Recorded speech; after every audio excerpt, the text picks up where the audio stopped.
ഇവിടെ ഭിന്നശേഷിക്കാർക്കുള്ള അധ്യാപിക തസ്തിക DOയ്ക്ക് റിപ്പോർട്ട് ചെയ്യാതെ ഹൈസ്കൂൾ ബാലരാമപുരത്തെ ഒരു ഹൈസ്കൂൾ ഈ തസ്തികയിൽ കരാറടിസ്ഥാനത്തിൽ ജോലി ചെയ്ത അധ്യാപികയ്ക്ക് 6 മാസത്തെ ശമ്പളം കിട്ടിയില്ലെന്ന് പരാതി.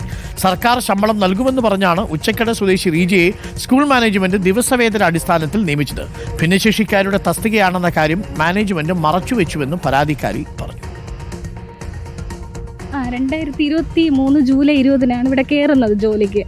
അപ്പോൾ ഇവർ എൻ്റെ കൂടെ പറഞ്ഞതെന്ന് വെച്ചാൽ ഗവൺമെൻറ്റിൻ്റെ നിന്നാണ് സാലറി കിട്ടുന്നത്, DO ഓഫീസിൽ നിന്നാണ് ശരിയാക്കി തരണം, ഇവർ തന്നെ എല്ലാ കാര്യങ്ങളും ശരിയാക്കി തരാമെന്ന് പറഞ്ഞിട്ട്. അങ്ങനെ ഇവിടെ ജനുവരിയിൽ ഇറങ്ങിയപ്പോഴും ഇവിടെ HMൻ്റെ കൂടെ പറഞ്ഞു അത് എടാ പേപ്പർ ശരിയാക്കി പെട്ടെന്ന് അയക്കാം. പിന്നെ മാനേജറെ ഞാൻ കണ്ടു, ഞാൻ പറയുന്നു സാർ എൻ്റെ വീട്ടിലെ അവസ്ഥ കുറച്ച് മോശമാണ്, എനിക്ക് ആ പേപ്പർ എനിക്ക് എങ്ങനെയെങ്കിലും ആ പൈസ കിട്ടണം, അല്ലെങ്കിൽ നിങ്ങൾ തരുമെന്ന് പറഞ്ഞ്.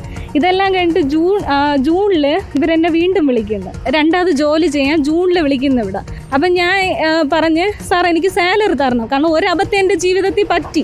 അപ്പോൾ ഇവർ പറഞ്ഞു ഇവരൊരു ട്രസ്റ്റി ആയിട്ട് അവർ മീറ്റിംഗ് വെച്ച് തീരുമാനിച്ചിട്ട് പറയാമെന്ന് പറഞ്ഞു. അപ്പോൾ ഇവർ ഫോൺ വെച്ചിട്ട് ഞാൻ എന്ത് ചെയ്യുന്നു, ആ ടീച്ചറിനെ വിളിക്കുന്നത്. ഞാൻ ചോദിച്ചു എന്താ ടീച്ചറെ കാര്യം എന്ന് ചോദിച്ചപ്പോഴാണ് പറഞ്ഞാൽ ഇത് ഭിന്നശേഷി സീറ്റാണ്, ഈ സീറ്റിൽ ഇവരെ ഇപ്പം 40 ലക്ഷം രൂപയും കൊടുത്തിട്ടാണ് ഇവർ കയറിയത്, ഇവർ ഭിന്നശേഷിയല്ല ഈ ആമിന എന്ന് പറയുന്നത്. അരുൺ സോളമൻ ചേരുന്നുണ്ട്. അരുൺ സോളമൻ, അതായത് ഭിന്നശേഷിക്കാർക്ക് വേണ്ടി സംവരണം ചെയ്ത സീറ്റ് അങ്ങനെയാണെന്ന് പറയാതെ ദിവസവേതനാടിസ്ഥാനത്തിൽ ഒരു ടീച്ചറെ പറഞ്ഞു പറ്റിച്ച കഥയാണോ നമ്മൾ കേൾക്കുന്നത്? തീർച്ചയായിട്ടും അരുൺ, ഈ ബാലരാമപുരം ഹൈസ്കൂളിലാണ് ഇത്തരത്തിലൊരു കൃത്യവിലോപം നടന്നിരിക്കുന്നത്. എയ്ഡഡ് സ്കൂളാണ്.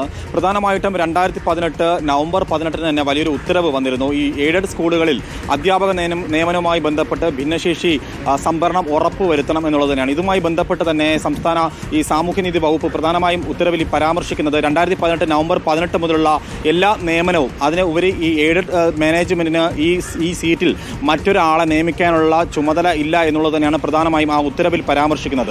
ഇതിൽ ഏറ്റവും എടുത്തു സൂചിപ്പിക്കേണ്ടത് റീജി എന്ന് പറയുന്നത് ഉച്ചക്കട സ്വദേശിയാണ്. അവരെ പറഞ്ഞു പറ്റിച്ചു, ഈ മാനേജ്മെന്റ് പറഞ്ഞു പറ്റിച്ചു എന്നുള്ളത് തന്നെയാണ് പ്രധാനപ്പെട്ട ആരോപണം. 2 കാര്യങ്ങളാണ് അവരെ പറ്റിച്ചിരിക്കുന്നത്. ഒന്ന്, പ്രധാനമായിട്ടും ഇത് ഭിന്നശേഷി സീറ്റാണെന്നുള്ള കാര്യം ഇവരെ അറിയിച്ചിരുന്നില്ല. മറ്റൊരു പ്രധാനപ്പെട്ട കാര്യം, ഈ ശമ്പളം സർക്കാർ നൽകുമെന്ന് പറഞ്ഞാണ് കരാർ അടിസ്ഥാനത്തിൽ റീജയെ ഇവിടെ കയറ്റി എന്നുള്ളതാണ്. ഇത്തരത്തിൽ 1200 രൂപ ദിവസം കിട്ടുമെന്ന് പറഞ്ഞാണ് കഴിഞ്ഞ 6 മാസം ഇവിടെ ജോലി ചെയ്തത്. 2023 ജൂലൈ മാസം 20-ാം തീയതിയാണ് ഈ ബാലരാമപുരം ഹൈസ്കൂൾ ഇവർ സോഷ്യൽ സയൻസ് അധ്യാപികയായിട്ട് ജോലിക്ക് എത്തിയത്. ഈ വർഷം ജനുവരി മാസം 15-ാം തീയതി വരെ അവിടെ ജോലി ചെയ്തിരുന്നു. ഇതിൽ പ്രധാനമായും റീജ സൂചിപ്പിക്കുന്ന ഒരു കാര്യമുണ്ട്.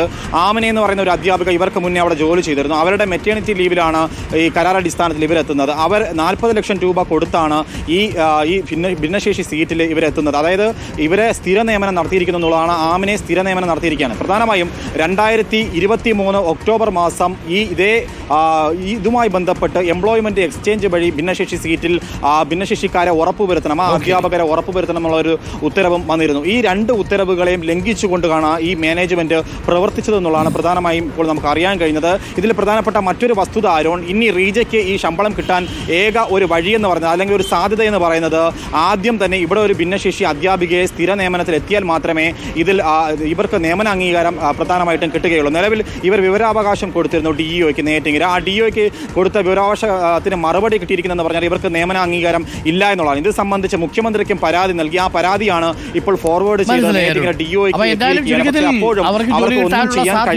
എന്ന് തന്നെയാണ് നമുക്ക് മനസ്സിലാക്കുന്നത്. ഒന്ന്, ഭിന്നശേഷിക്കാർക്ക് സംവരണം ചെയ്തിരിക്കുന്ന ഒരു അധ്യാപക തസ്തികയിലേക്ക് മറ്റ് ആൾക്കാർക്ക് അപേക്ഷിക്കാൻ കഴിയില്ല.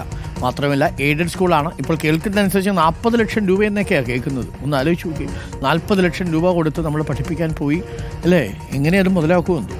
അപ്പോൾ പ്രിയപ്പെട്ട പ്രേക്ഷകരെ, ഇപ്പോൾ സമയം 9 മണി കഴിഞ്ഞ് 59 മിനിറ്റ് ആയിരിക്കുന്നു. അരുൺ സാർ, സ്പേഡെക്സിൻ്റെ അപ്ഡേറ്റ് ചെയ്യാമോ എന്ന് ടിംബു ചോദിക്കുന്നു. സ്പേഡെക്സ് നിർഭാഗ്യവശാൽ ഈ ഡോക്കിംഗ് വീണ്ടും മാറ്റിവെച്ചിരിക്കുന്നു. അതായത് നമ്മൾ ISRO അയച്ചിരിക്കുന്ന ഈ 2 ഉപഗ്രഹങ്ങളും തമ്മിലുള്ള വേഗത, അവർ അടുക്കുന്നതിലുള്ള വേഗത നിയന്ത്രിക്കാൻ ഇതിൽ ചെറിയൊരു പെശക് പറ്റിയിട്ടുണ്ട്. അതിലൊരു സാങ്കേതിക ബുദ്ധിമുട്ടുണ്ട്. അതുകൊണ്ട് സ്പേഡെക്സിൻ്റെ ഈ ഡോക്കിംഗ് ദൗത്യം, ഇത് തമ്മിൽ കൂട്ടിപ്പിക്കുന്ന ദൗത്യം വീണ്ടും മാറ്റിവെച്ചിരിക്കുകയാണ്. ഇവയുടെ പ്രവേഗത്തെ നിയന്ത്രിക്കാൻ കഴിയുന്നതിലാണ് ഒരു ചെറിയ ടെക്നിക്കൽ സ്നാഗ് ഉള്ളത്. അത് എളുപ്പം പരിഹരിക്കാൻ കഴിയുമെന്ന് തന്നെയാണ് ISRO ഇപ്പോഴും പ്രതീക്ഷിക്കുന്നത്. ഇന്ന് നടത്താമെന്നാണ് കരുതിയതെങ്കിലും വീണ്ടും മാറ്റിവെച്ചിട്ടുണ്ട് സ്പേഡെക്സിൻ്റെ ഡോക്കിംഗ് പരീക്ഷണം. എന്നുള്ളത്. ഒരുപാട് വെല്ലുവിളികളുണ്ട്. ഒരു ഭ്രമണപഥത്തിൽ 2 ഉപഗ്രഹങ്ങളെ ഒരുമിച്ച് ചേർക്കണമെന്നുണ്ടെങ്കിൽ അവയുടെ വേഗതയെ ഇവിടെ ഇരുന്ന് വളരെ കൃത്യമായിട്ട് നിയന്ത്രിക്കേണ്ടതുണ്ട്. അതിലൊരു ചെറിയ വ്യത്യാസം വന്നപ്പോഴാണ് അവ തമ്മിൽ അടുക്കുന്നതിൽ ഒരു പ്രതീക്ഷിച്ചതിലും കൂടുതൽ വേഗതയിൽ അടുക്കുന്നു എന്നാണ് മനസ്സിലാക്കുന്നത്.